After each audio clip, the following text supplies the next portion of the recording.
Destin here with another look at Mass Effect Andromeda for IGN First. Today, we're looking at the Tempest. While the Tempest is your primary means of transportation between the Hyperion and nearby planets, it's also where your crew spends most of its time. Fans of the narrative aspects of Mass Effect will find interesting conversations after missions and emotional responses true to each crew member's character. Let's start on the bridge for our tour. On the bridge, you'll find Suvi, the Tempest science officer who has some interesting quirks. The swelling has gone down significantly, and I seem to be able to talk normally again. Good. Keep me updated. And remember, cool food and liquid only. Nothing spicy. Thank you, Lexi. You licked a rock, didn't you? I was distracted and forgot it was a Helios rock. I do it unconsciously. When I was little, my father and I would go on expeditions. The lick test was a huge part of it. Nearby, Kalojath is your Solarian pilot. Now it's become a haven, just as it was meant to be. Every good space station needs a big lake. Maybe some fountains. Indeed. Even non-amphibians need a little water. He's no joker, but he makes flying the ship look easy. Heading out and to the right from the bridge, you'll find a loadout station where you can build out your character's weapon, armor, consumables, squad, and nomad customizations. As we leave the bridge and walk closer to the center of the upper quarters, we find Peebee. She's standing next to a station that allows you to monitor the cryopods you've awoken, buy and sell items, research and develop new items, and access the strike team missions which tie single and multiplayer together.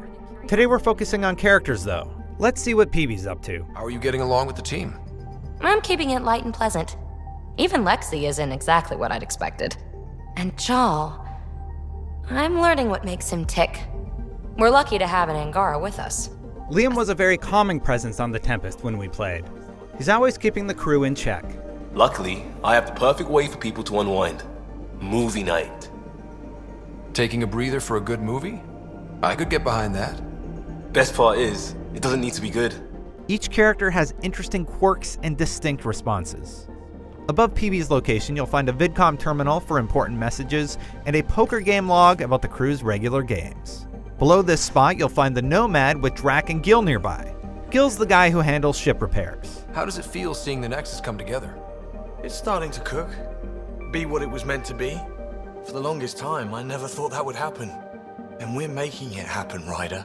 As I mentioned earlier, each interaction will be affected by your decisions as you progress through the story. As a Krogan, Drac is especially unafraid to make his voice heard. Anything about the Ket? Or combat in general?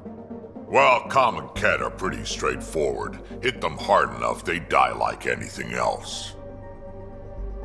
Tell me more about fighting Ket.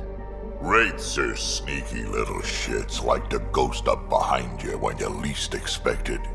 Just listen for them. They tend to give themselves away right before coming at you.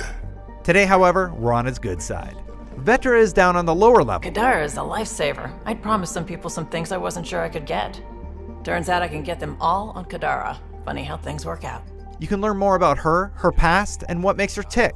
There's also Lexi the Doctor, Jal who we'll learn more about soon, and smaller things like the email system and little mysteries you can solve while aboard the Tempest that work together to make you feel like you're part of a crew.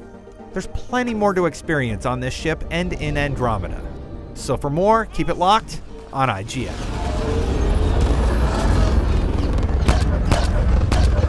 Ryder, now! We've got to go!